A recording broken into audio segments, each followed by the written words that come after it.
Thanks for joining us, guys. So first off, before I go live, well, I guess I'm already live, but before I play the intro, I just want a huge shout out to everybody here.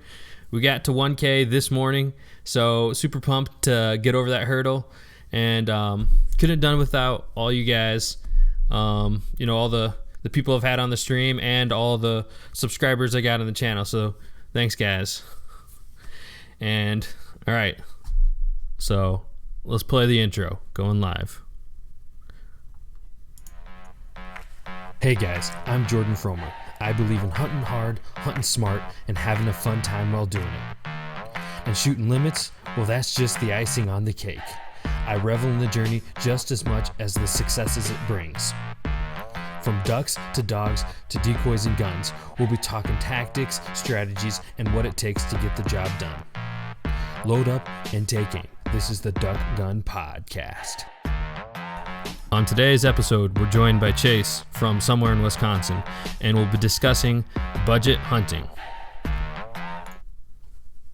What's up, Chase? Glad to have you on today. It's good to be here. I'm excited. Yep. Pretty sweet deal. So, first thing off, guys. Chase is in the same boat as I was, and he's trying to get to his 1,000 subscribers. So, when you guys get a chance, head over to his channel, check out his stuff, and if you like it, which I'm sure you will, hit that sub button. Another great waterfowl channel we got going on YouTube. So, do us both a favor and check out his stuff. Yeah, only like 65 more to go. Yep, almost there. We only got like 7 days left till the cutoff. Yeah, that's all right. If I don't make it, I'll have a chance over the summer and stuff to get there. But. Yeah. Oh yeah. I'm sure you'll make it for sure. So it's just a matter of time, but it's just a little bit of relief whenever you get there. Yeah. Yep. So first thing, so you hunt in Wisconsin, right? Obviously from the channel name. Primarily hunt Wisconsin. Okay. I've never actually hunted another state for ducks. I've only in fact, I've never done any hunting out of state, to be honest. Nice. So is it the southern part? Is that right? Yeah, I hunt pools like 8, 9, 10 on the Mississippi River. Okay. So anywhere in there. We kind of stuck to one area a lot this year just because we were having success, so it was hard to leave. Yep. But yeah, we've hunted everywhere from just south of La Crosse all the way almost down to the Illinois border. Okay, so 8, 9. You said 8, 9, 10. Is that kind of like districts for us out-of-staters that don't have pools necessarily? Yeah. So the different parts of the Mississippi River are just broken up into like a numerical number. So different sections of the river are just called pools 8, pool 9, pool 10. And as you go north, they get smaller, and as you go south, they get bigger. Not the actual area of the pool, but just the numbers, what they're distinguished as. Gotcha. All right, so for those of you who aren't familiar with his channel, I'm going to go ahead and play a little clip of his season highlight reel that he edited himself.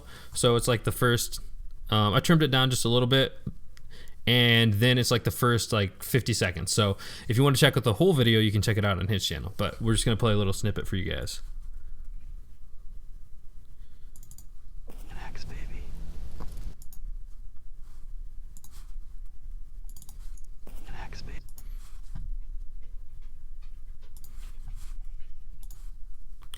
And just a second. There we go.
So there you have it. All right, so go ahead and give us a little bit about your hunting history and just tell us a little bit about yourself. All right, sounds good. Well, like we said a little while ago, I primarily hunt in Wisconsin. Um, I didn't really get into waterfowl hunting, duck hunting until probably 4 years ago, 5 years ago. My dad had done a little bit of waterfowling when he was younger. My grandpa did a lot of waterfowling when I was probably a kid, and my dad was like in his 40s. And my dad went out with him when he was a kid as well. And we actually hunt a lot of the same areas, so that's pretty cool. But before waterfowl, I did a ton of bow hunting, and I always used to, I would always, when I would go duck hunting with my dad at the beginning, I'd always be thinking about deer hunting because I wanted to be in the tree stand. And then here, like the last 3 years, probably, it's been the opposite. Every time I'm in the tree stand, I wish I was duck hunting. And I only actually bow hunted 6 or 7 times this year, I think. And I did a lot more duck hunting this year as well than I have in the past. So we had a really kind of a fun year in the blind this year, and I just my passion for it continues to grow, Nice. and it's just a blast. It's fun. Yeah, that's cool. So you said mostly you hunt. I guess from your videos, what I've seen, you mostly hunt with your dad, right? Yeah, I usually only hunt with my dad. My dad and I do all of our duck hunting together. There's been a few people we've tried to get out there with us. Like one of my buddies, he's a big bow hunter as well, and I've been trying to get him out for a few years now. And he'll get out there at some point. I know he's gonna love it. So hopefully next year we'll have a third guy in the blind with us once or Nice. twice. But it's nice to get out with my dad. That's really why I like it so much, is because I get to spend a lot of time with my dad, especially during duck season. It's every other weekend at least, and we get Yeah, out there, hunt together. Shoot the I can't say the what we shoot the crap, and we go from there. So it's a good time. nice, nice. So just real quick before we continue, I think I'm getting a little feedback from you. I don't know if you can turn your Here, computer I'll turn volume my down computer just a down. tad. All right, sweet. Is that better? Yeah, I think so. Yeah, I don't hear. I only heard it just a couple times, so I think we're good now. So back on the rails here. So yeah, so I guess I'm in the same boat as you. I know the struggle with deer hunters. Like one of my hunting partners is a deer hunter, and early season it's so hard to get him to duck hunt unless he knows like we're just gonna smash him, and then he's usually in for it. But yeah, so I know the struggle there with having friends that are deer hunters and wanting them to waterfowl with you. And yeah, so I guess is the hunting in Wisconsin, I guess on the Mississippi River, is it just all public then for you Yeah, guys? pretty much all the river is public. There is I think it's like the Northern Mississippi Refuge, or I can't remember exactly what it's called, but it's basically all public up and down the Mississippi River. There's a few areas that are off limits that are like refuges. You can't go into them. But for the most part, it's all public land. We usually will, set up our blinds in the shore, but we hunt a lot of like islands and stuff that are out in the middle of the river or just in kind of the backwaters of the river is how I explain it a lot. But yeah, it's pretty much all public land. So Gotcha. it's a lot of guys will go and boat up in there, and they'll deer hunt in there too and stuff, bow hunt. So That's cool. Yeah, that's a nice resource you guys have in Wisconsin. yeah, it's awesome. So no private hunting then, just all public? All my duck hunting is done on public. Yeah. Okay, cool. Yep. All right, so you guys don't hunt with the dog at all, do you? Or So we don't hunt with a dog, not yet. So we've lost a few ducks, just because we got to get in the boat, go chase them down. In the past couple of years, my dad actually bought a dog in October. He got his dog in October. Nice. And he's in the process of training him right now. So hopefully Labrador he will Retriever? be in the blind this fall. You'll see Taylor out there in the blind with us. So Taylor? I'm pretty excited about that. Is it a Labrador or? Yeah, it's a black lab. Nice. Yeah. So he's got to be about 5.5, 6 months now, I think. Yeah, that's big. cool. Yeah. Yeah, it's can be an exciting time, and it can be a little bit of frustrating time when they're early, and especially training yourself. Like for me, it was a little bit of both, because my first dog I trained was Chief a couple years ago, and let's just say he's not a finished dog yet, and it's not his fault, it's mine. Yeah, So. I hear you. We actually had Taylor out in one of our videos. It was one of the last duck hunting videos I did this year. We brought him out just at the end, so we hunted till like 11. We actually hunted all day, but we went and got him around 10 or 11. He was back at the hotel. It was real cold out, so we stayed at a hotel this time. We usually don't. And my dad went back and got him, and then he came out in the blind with us for a while, so that was pretty cool. Awesome. So I guess tell us about your plans for your YouTube channel then. Well, plan number 1 is to hopefully hit 1K. Yeah. And my ultimate goal of the channel is just to kind of bring anything I do outdoors. So in this off season, just anytime I get outside and just do stuff outdoors related to hunting mostly, or, if I'm scouting, deer scouting, I like to put up videos of that as well. If I'm checking trail cameras, I might put that. I've done a couple how-tos. I'm building a bowstring here. I kind of learned how to do that a couple years ago, built a few sets of strings and figured I'd make a video on it.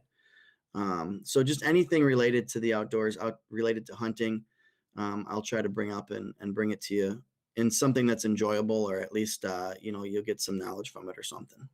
Nice. But yeah. Number 1 is just to try to get to 1K here.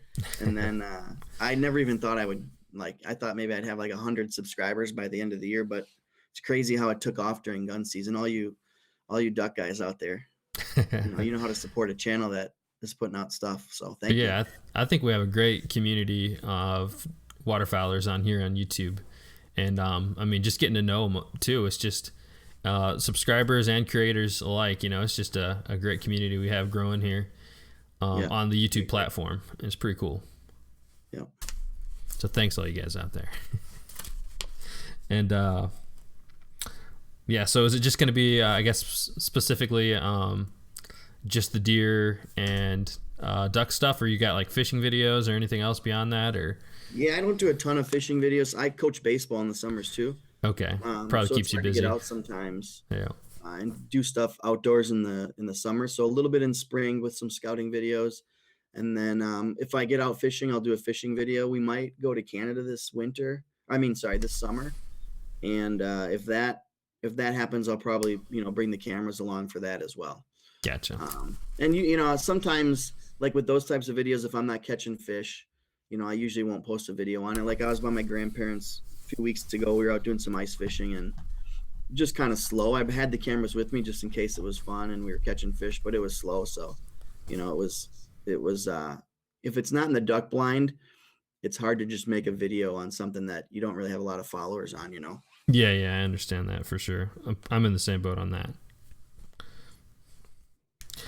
All right, guys, so I guess we're ready to jump into the main topic. But before we do that, we got 16 people in here, guys. Hit that like button if you're enjoying the content we got going on, and we'll jump into the main topic.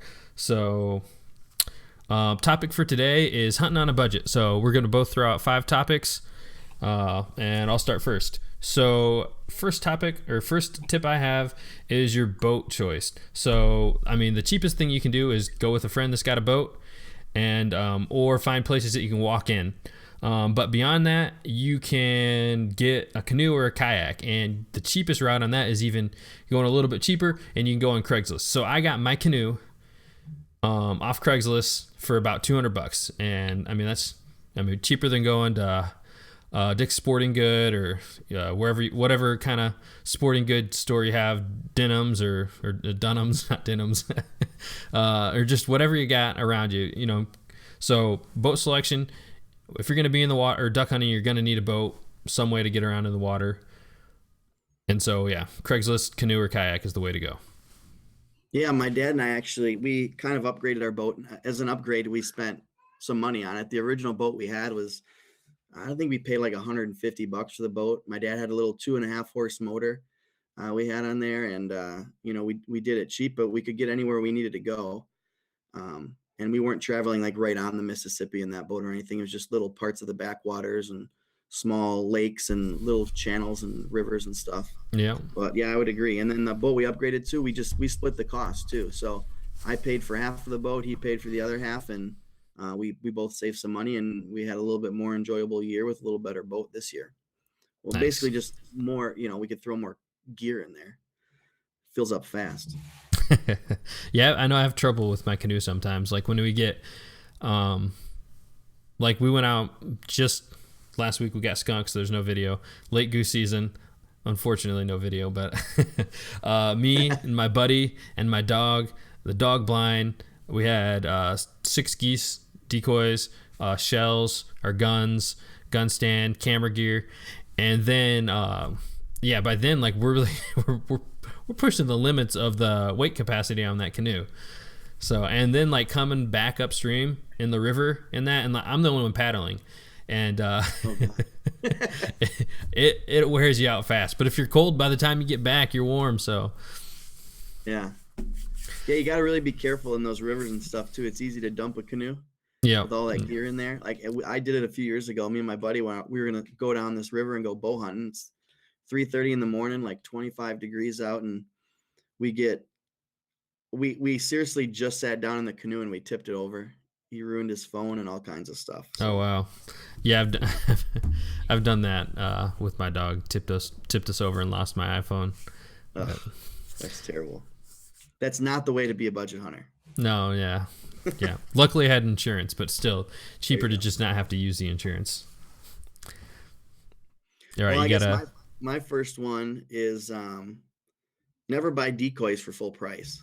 I think every set of decoys that I've purchased either on sale on a heavy discount, or someone was giving them away on Facebook or Craigslist. You can find decoys all the time on Craigslist, or if you like go into Facebook and you follow like a duck hunting, what's it called? Like a duck hunting forum kind of a thing on Facebook. Sell like and trade page. Yeah, group. There's always decoys for sale in there. And I mean, we've decoyed ducks with our 30-year-old foam floaters and also the new ones that we bought this year. Like this year I think we actually bought 4 dozen decoys this year to replace all of our old ones. But Gander Mountain was going out of business, and one day I walked into Gander and I grabbed a box of decoys. I walked up to the counter. I think normally they were like $75 for a half dozen, I think it was. And the lady's like $25. I'm like, hold on, I'll be right back. I went and bought 3 more boxes of them, so to add to the decoy spread there. There you go. Yeah. Don't buy decoys at full price if you can. There's always sales. Yep, I agree on that. You actually took one of mine, and I knew this was going to happen at some point, but I should have wrote some extra. I'm gonna have to do that in the future. But so one of my tips as well is the decoys and Craigslist and another place on Facebook. The new thing they got on their Facebook Marketplace. I guess it's not super new. It's like a year old now. But I actually bought decoys on there this last year, and this guy was quitting waterfowling. I don't know why anybody would ever do that, but he was. And so I got to snag like 17 mallard decoys for like $12. So it probably wasn't 12. That's a odd number. It was probably 15 or 10 or something like that. It was super cheap. And so everybody knows that. You guys got to get on there and get the cheap decoys to stay on a budget. So I agree. Yeah. So I guess I'll go ahead and do my next tip as well. Where are we at? Okay. So the next tip for being a budget hunter is your ammo selection. So there's definitely some nice ammos that are really expensive, and there's definitely some cheaper ammos that will get the job done. And the ammo that I've been using right here, Winchester Super X's, right off the Walmart shelf for about $12 a box. And honestly, they get the job done just as well as anything. And I mean, you got to make sure they pattern well to your shotgun, because if you're shooting something that doesn't pattern well, then it's not going to matter what you buy. So, another cheap one that you can get is the Federals. They're super cheap. And I got another buddy that hunts, and he uses those, and he does well with them. So just check out some cheap ammos. Make sure you pattern them before you go buy a whole case. And I know the expensive stuff has some benefits as well, like the heavy shots and stuff like that. But if you're going on a budget for your money's worth, right here it is. You actually stole one of mine as well. We should talk about these beforehand here. But I did write an extra one down. Nice. So, came prepared. Yeah, a little bit, kind of. My main point there was you don't need to spend $20 to $30 on a box of decoy, or on a box of shells, and you could spend half that and kill just as many ducks. And usually, if you're not killing ducks, it's because you're making bad shots, or whatever. There's lots of reasons that I've missed ducks, but we don't need to get in that. That's probably an episode in itself. And then I also mentioned that, when you find a good deal on shells, so Gander Mountain, same thing this summer. I think I was buying like the Federal blue boxes. I think they were like $8.50 or $9 a box. So, wow. go, if you see a deal, just buy them up, put them on your shelf in the basement or in the garage or wherever you store them. And then you got shells for the year. That's another There thing you that I go, do. yeah. Speaking of a budget. Yeah. I don't wait till duck season to buy my shells. I buy them, throughout the summer and stuff too. So $20 here is a lot easier than when you're going up hunting and already spending money, than $100 to buy a few boxes of shells for, 3 or 4 days or whatever. Yeah. I saw Rogers had a really good sale on some ammo earlier at the end of the season as well. So yeah, just keep an eye on those sales. And if you guys got any suggestions, be sure to hit those or drop those down in the comments or the chat right now. Yep. There's freelance saying Rogers sells Federal $100 a case during the summer. So yeah. And I've never on a case too. That's a good way to save money. Is buy a case, split it with a friend, someone you hunt with. They're going to use them, and that's another good way to get them all. Rogers sells the Rio. I've never shot Rios too, so maybe Rios is another good option. If you guys know how well those perform, just let us know. But if not, I'll have to buy a box and pattern them, I guess. All right, so next tip I got is your shotgun selection. So this kind of reaches back to the boat thing where I'm saying go with a buddy. Well, you can't really use a buddy shotgun really, but maybe if your dad's a hunter, your uncle or somebody in the family will take you out and let you use their shotgun. That's the cheapest route. Probably not the most successful route. It's probably not going to happen a lot. But beyond that, you can go for a pump shotgun, and the Remington 870, kind of the tried and true cheap pump action that gets the job done. Yeah, I agree. My first year, I used an old shotgun. It was a pump. It was just, I think it was my stepdad's old gun maybe. And we got out there and it didn't eject a shell. I'd never shot it before. So it would shoot one around and then it would jam up.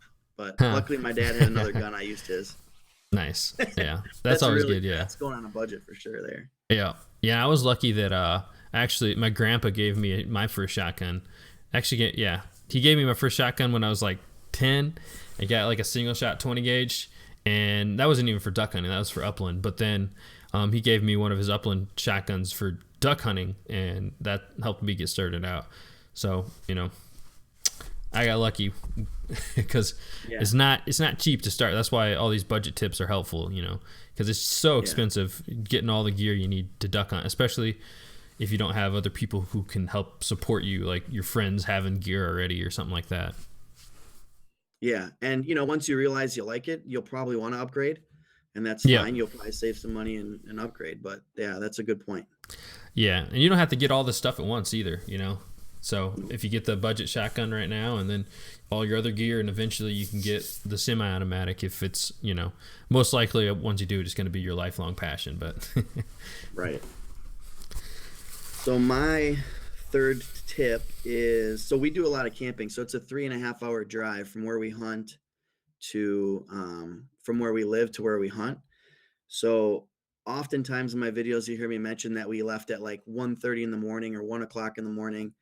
And that's really just to save money on a campground. We save an extra $55, $75, just depends on how much it is.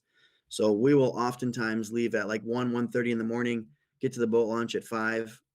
We don't really have too many problems with other people later in the year. Early season we do, so we'll spend an extra night there so we can get out there real early. But, camp instead of stay at a hotel. That's another way we save some money. We do a lot of camping. We have just a little pop-up camper we bought a few years ago. And so we'll camp, and then we'll go hunt in the mornings and stuff out of the camper. So that's another good way to save some cash. Nice. Do you do much traveling yourself, or do you hunt mostly? No. Yeah. So, I haven't actually traveled at all, but I've been thinking about doing it, but I haven't gotten anywhere that I've needed to leave early for. Like, I mean, Right. earlier than, like 4 in the morning or something. Yeah. Just local spots trying to beat people is the earliest I get up. So, that's definitely would be cool. I think maybe, one for traveling out of state would do that. And then two, I mean, actually, well, one, if it, if it's financially feasible, because out of state, like I've been looking at license and stuff, it's just really expensive to travel out of state. And, I mean, it's just the license that is the expensive part really. Yeah. I think Wisconsin has a pretty cool deal. So if you ever want to come to Wisconsin and hunt, Oh first you yeah. have someone to hunt with. Secondly, I think the first time you buy a Wisconsin tag, it's half price. Mm. So even if you're out of state, like I think a small game out of state is like $80. So I think you pay 40 for that, and then um, I'm almost positive that's the case because I actually lived in um, Illinois for a few years, and when I moved when I lived there, I would still buy my in-state, my Wisconsin non-resident tags. But the first time I bought my duck tag, they only charged me half price. Oh wow, that's So cool. that was kind of neat. What all do you need in Wisconsin? Then I mean, obviously you need your federal stamp, You but need you need that in a every small state. game. You need your federal stamp, and you need a state stamp. Okay. That's what costs money. So Yep. I think it's like $56 for me. Hmm. Like with all my stamps, Gotcha. and really the federal stamp is half of that cost. You'd already have that. Yeah. Yeah. Yeah. Nice. Yeah, that's not bad. Yeah, I know Indiana is one of the cheaper ones as well, but like, just there's a lot of states where it's like over $100. I'm like, what? Yeah, you my know? dad and I looked into Iowa, and Iowa's expensive for deer hunting too, and it was surprisingly expensive for waterfowl as an out-of-stater, as a non-resident. Yeah. That surprised me. Mm-hmm. Yeah, I think they need a. I don't know. I mean, obviously, I don't know everything they got to put their money into, but it seems like it should be cheaper. That's all. I don't know. Yeah, yeah, but it goes to a good cause ultimately. Yeah, it does. All that Yeah. money goes right back into. At But least I mean, you think there'd be more people who would do it? Because like, if I ever want to even ask like in-state buddies to hunt for the first time, it's like such a barrier to entry that like no one. You like tell them how much it's going to cost, or like, especially if they're not hunters at all, they're like, nah, I'll pass. right.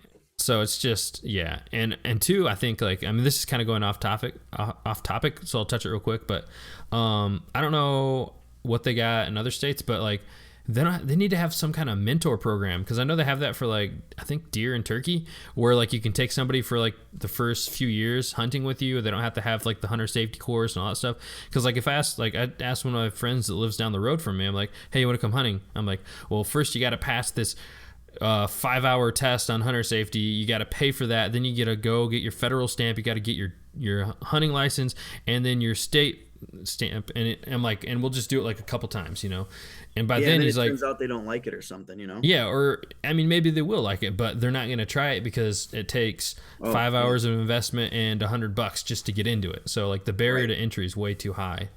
And it's confusing too for someone who doesn't hunt and doesn't look at the book. Like, what do I need to buy to go duck hunting? You Yeah. need 3 different things, and then, you just it can be confusing too. Yeah, and see, I got one of my friends into it, Taylor, and I helped him take the test. We studied through all the course and we took the test, and it was like a whole weekend process. We bought it all, like we did it like the Friday before, and it took the whole like. It took hours, just to get like through all that, because you got to take the test. The test is extremely long, and you then buy all that stuff, and then So I don't know. I just think there needs to be a better system. I don't have a solution. I just know there's a problem. So Right. all right, I can't remember where we're at. I think it's your tip. All right. I think we started with I started with the camping, so I think that was mine. Do you want me to lead off with number 4? Sure, go for it. All right. So my big thing was when you can split the cost with your hunting partners, the people you hunt with. Me, I only hunt with my dad, so we split a lot of costs. We split our campgrounds. We split the cost of the camper. We split the cost of the boat. Our decoys we both buy, so we can kind of double up on the number of decoys we have. Or, I'll buy the decoys and he'll pay for the first 2 times we go hunting and camping and stuff. So just split the cost with your hunting buddies on things you can and guys you hunt with a lot. because that really makes a big difference in the long run, is just being able to have and build a little bit bigger spread. So just split the cost wherever you can. There you go. Yep, I'm lucky with mine because Tim and Hunter that I hunt with were already big waterfowlers when I started, and they have like, they got like a goose set and all that kind of stuff, and like the full body goose floaters and the filled ones are just expensive, as long with they just got a lot of the equipment that I can use, like you're saying, being able to split it with someone. I still got some of my own stuff like mallard decoys and some spinners, but it's always nice to have buddies to kind of share the load with. Right. All right, and so I guess I'm on tip 5 because I touched on one of ours that we split, one of our tips that we both had. Yeah. So tip 5 is when you're on a budget, don't go crazy on some of the calls, because there's some crazy expensive calls, and I mean, probably sound amazing, but you can get the job done with just the cheap duck commander calls, and that's what I started out with. The first one I bought was an Uncle Si. I know Mercenary asked me what the name was last week. I couldn't remember, but it's an Uncle Size, and it's on sale right now online for $15. So super cheap for a duck call, and I was calling ducks in with it. So it doesn't have to be crazy expensive, and I mean, you might have to clean it more often because it'll lock up or whatever. I did have a little trouble with that, but being on a budget, $15, not too bad. And then the duck call I use right now is the Classic Commander, and it's $35 online right now. So you can get the crazy duck calls, and they do sound great, or you can get some budget ones when you don't really have the money to go for those high-end duck calls. Yeah, both of mine are inexpensive calls. I think I have like Double Nasty by Buck Gardner, maybe. I think that's who makes it. I don't know. Correct me if I'm wrong down below. And then I also have like a cheap zinc single reed. I wanted to try a single reed out. That one's actually a little louder, and the Double Nasty is a little more raspy and not quite as loud. But so I guess that's you a don't need double anything reed. too expensive to get started. Yeah, guys, just go ahead and drop down your favorite calls in the comments. I see a lot of guys already saying that. So yeah, I think I bought the zinc at Gander this summer too. I mean, they had some great deals. It was kind of addicting to go in there. I would go in there every other day. I have one like 2 minutes from my house. So oh wow, it was a common trip for my son and I to stop over at Gander Mountain on the way home, and walk to the store and see what was on sale now. Yeah, I can definitely see like getting a lot of calls and stuff, because it's I don't know, it's a big part of duck hunting, obviously, the calls. So nothing against that for sure. If you're a call collector or anything like that. I'm sure I'll want to buy something more expensive someday. But right now, what I have works, so I'll just keep using it. Yep. All right. Well, I guess that covers it for. I have one more. Oh, yeah. Okay. I did that last one time too. Okay, go for it. My last tip, that was just my extra tip in case we had a repeat, was I wrote just get a second job. So, I work full time, and I coach baseball in the summers. So a lot of my like baseball money from coaching, nice. I can put that towards my duck hunting or my outdoor stuff, my hunting stuff. And you're a YouTuber, man. That's like 3 jobs. I guess. I mean, I also do other jobs too. So but I like always kind of correlate my baseball money with my hunting money. Just extra money that I can spend on hunting stuff. But the YouTube stuff, I do it just for fun now, but Yeah. Well, I was just saying like time-wise. Yeah, definitely doesn't. Totally. That's like doesn't pay like a job. It just takes time away from you like a job would. Yeah, I agree. But it's a good hobby too. Yeah, it's fun. I really do enjoy it. All right, so let's go ahead and we'll go to the lightning round. So, anyways, I'm gonna look at. What's up, Michael? Buck Gardner, double nasty. Yeah. Seems like a lot of people, that's their first call. I've heard, I think, wasn't that Mercenary was saying that a couple weeks ago? He's saying that was his favorite cheap one. It must just be in every store, and it's not the least expensive one, but it's also not expensive. Huh. Maybe, yeah. I might have to try it out. That's why I bought it. I mean, I don't want to buy the least expensive one, so I'll buy the one that's like $3 more. It doesn't even make sense, but that's what I would do.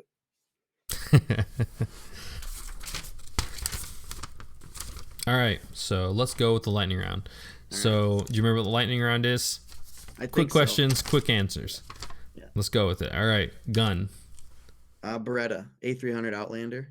All right. Dream gun. Probably like a Benelli. I don't know though. Dream would be a Benelli, I think. Well, okay. Let's go with ammo. Federal blue box. Shot size. 3-shot, if I can find it. 3-inch or 3.5. 3-inch. Duck or goose. I've never goose hunted, but duck. Have you ever shot a goose? I've never shot a goose. Oh wow. No, never. Huh. I've never goose hunted. I mean, they're all over. Well, we can finish the round here, and then we'll talk. Okay. Face paint or no face paint? Depends on the sun. If the sun's in my face, I'll try to put face paint on. Beard or no beard? When I'm lazy, beard. Otherwise, no beard. Rivers or fields? Rivers. Rivers or bodies of water such as ponds or lakes? We hunt a lot of ponds and lakes that are in the backwaters. So if I had to pick, moving current late in the year when there's ice. So rivers, streams. Gotcha. Mojo or Lucky Duck? I have one Mojo, and I hardly ever use it. Morning or evening? Morning for sure. Okay. Nice. Yeah. Agree with you on that. I have Almost terrible everything. luck. We don't have very good luck in the afternoons where we hunt. Yeah, I don't know me if it's either. just because it's the water, or I don't know. We don't have very good luck in the afternoons. Gotcha. Yeah, I'm the same way. Same over here anyway. So only thing I think there's only thing I have a problem with is I'm pretty sure Browning should be the dream gun, but to each his own. The A5. Yeah, I love the A5. Yeah, my dad has a 2 3/4 inch old. It was my grandpa's gun, full choke. Nice. It was like for lead, you know. Oh yeah. Can't use that In fact, anymore. I shot my first duck with that gun. Oh, I wow. never did shoot a duck with that pump. I shot it with that old Browning A5. That's cool. Yeah. Yeah. Did you have it or your dad has it? My dad has it. Yeah, it's Okay, my that's grandpa's gun. So Does it have any like cool engraving on it or? I know it's cut down, like the stock is cut down, and so that like it's shorter. He didn't like a real long gun, so he could get over his clothes and stuff. Excuse me. But I don't think there's any real cool engravings on it. I mean, there's a lot of wear and tear on it. It's a Yeah. cool looking gun. It's got a lot of character. You know, it's got a lot of good stories to tell. If it could tell stories, but That's cool. yeah. All right, so time for the Q&A. So if you guys got questions for me or for somewhere in Wisconsin or Chase, go ahead and drop those in the comments or the chat box, and we'll get after them. So there's a little bit of delay usually, but That's right. That goose hunting, there's so many geese around me. I just have not went and asked permission to hunt any of it. So all right. So Freelance has the first question. He wants to know age and vocation for both of you. So I'll let you go first. Sorry. You go first. All right. So I am 28. Is that right? Is that bad if I have to? I think I'm 28. Good deal. I'm getting old, I guess, if I'm forgetting my age already. And my occupation is I design knee surgeries at an orthopedic company. Oh, I might be hitting you up then. You I've got had knee my problems? ACL repaired and meniscus and yeah. a microfracture done on one knee. So yeah. Oh wow, that's no fun. I do a full go knee, ahead. so Oh, I don't okay. do like the ligaments and stuff. That's a little different. Okay. Like if the way I do it, you trim up all the bone and put on implants. I gotcha. Cool. That's pretty cool. I'm 35, and my dad is 60. He's in a lot of my videos, so that's why I mention him. I think he's 64. I don't know. He's probably gonna text me a little bit and tell me I was way off. So, I think he's 64, and I'm a teacher as well. I think Freelance is also a teacher, so that's what I do for fun. I can't get a lot of time off. during duck season, so I got to take advantage when I do get off. Oh yeah. So what? Uh, what exactly do you, or what So I teach grade are? fourth grade. Yeah, I Okay. teach fourth grade. Yeah, I so I was trying to teach grade your math, reading, subject. I didn't know what to writing, say. Gotcha. science. They go somewhere else for PE. They go somewhere else for music, art, and all that good stuff. Cool. Nice. That's how I learned to edit videos, is because I used them in my classroom and stuff, and the kids would be making them. So like my students taught me how to edit videos on an iPad, Oh and wow, that's then funny. it kind of took off from there. So it's pretty cool. Nice. All right. So then we got ground blind or pit blind from Once Blind Outdoors, and yeah, he. Let's see. I've never hunted a pit blind, I guess. So I guess No, me ground blind neither. for me. Yeah, I've always hunted out of a ground blind. We usually build them in the morning and brush them in the best we can, hide ourselves, and hunt out of those. Nice. Yeah. And then Michael asked puddle duck or diver duck, and there's definitely some cool looking diver ducks, but I'm a big fan of the mallard and pintail, wood duck, all the, I guess, puddle ducks for sure. Then. Yeah, we shoot a lot of puddle ducks. Once in a while, we'll get a diver to come into these little backwater holes, but it's not that often. But once in a while, we will. I was invited on a diver hunt this year. I didn't actually, my dad and I didn't actually end up going. We should have, but a few things came up. We couldn't make it out, but it was, I think we'll try and do that next year out on Nice. Green Bay. Yeah. Thanks, Durant. uh, Luke just jumped in, so sorry if you already answered this, but brand, size, and shot do you guys use? So I use Winchester Super X 3-inch number 4s for ducks, and the same brand but 3.5 and double B's for geese. Yep. And I shoot Federal Blue Box 3-inch 3-shot if I can find it. Early in the year, I'll use 4-shot for like the wood ducks and the teal and stuff. But usually I try to shoot the 3-shot. Nice. What's one of the greatest helps to you duck hunting this year, gear wise, strategy wise? Okay. I'll let you Um, go first on that one. uh, Trying to think about it. I think the biggest thing for us this year, we were more successful when we were able to kind of puddle around in the boat and find where the ducks were. Mm. That led to some of our better hunts this year. So really just after like our first hunt on the weekend or on a Friday is usually blind. We just kind of wing it, and then we'll go and scout that afternoon and find where the ducks are. And then the next morning we'll usually have a decent hunt if we find ducks. So do you have But a that's kind of the key for me. Do you have a good way to find them? Like usually the best way for me to scout them is when you're hunting, like first thing in the morning, first light. So you have a good way to find them in the afternoon, or what's your strategy on that? Because we hunt the backwaters and stuff, we kind of know the places to puddle around and check. I'll usually just Mm. check with binoculars. We can get out of the boat and walk to some of these holes, or we'll see them, down the little channel or something. But usually we'll find them kind of piled up somewhere. By piled up, I mean we don't see huge numbers where we hunt, but we might see 30 to 40 ducks piled in a spot. So we'll go sit there the next day. There was one hunt this year where we saw thousands of them. They were loaded in there, and we had a good hunt the next day. Uh, Nice. but yeah, so we usually just kind of putter around in the boat. If we jump some, a lot of times they'll come back the next day. We'll go sit in there again. So Sweet deal. All right. Looks how like about you? freelance is pretty pumped about you being an elementary teacher as well. Yeah, I think we had talked about it once before, freelance, but I had a different username on my YouTube channel at the time. I was Chase Muckluck, I believe. So uh, we had a few discussions about it, but yeah, I always like seeing another teacher too in the duck blind.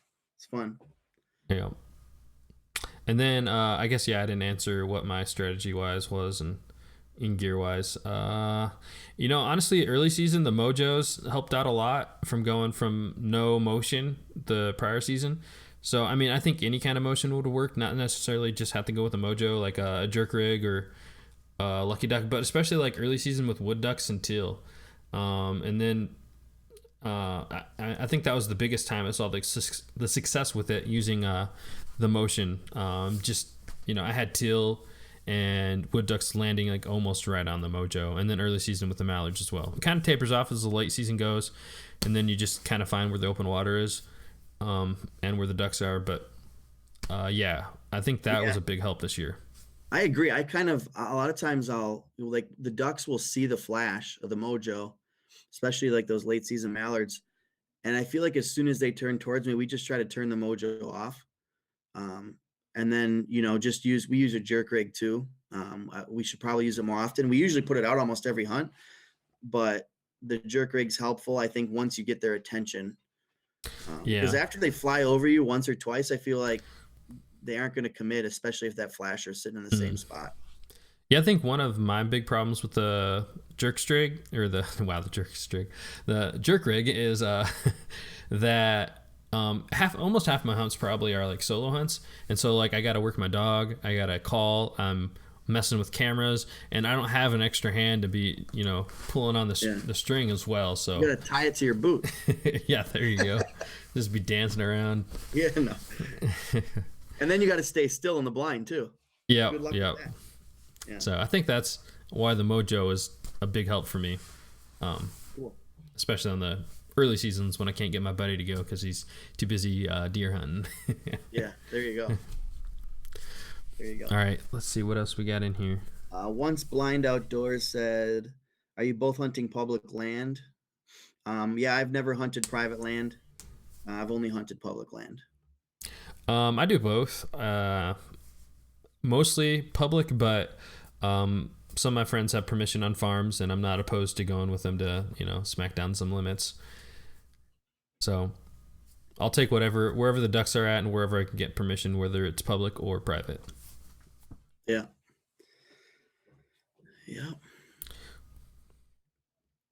I don't see too many more questions popping up there. No. All right. Well, last call on the questions then. If not, thanks for everybody. Thanks everybody for joining us. Thanks again, Chase, for joining me. My pleasure. If you guys, like I said previously, make sure to head over to his channel and check out his stuff, and give him a subscribe if you're liking his stuff, which I'm sure you guys will. Great duck hunting channel, as well as some other outdoor content as well. Anyways, guys, that's all for us tonight, and we'll see you guys next time.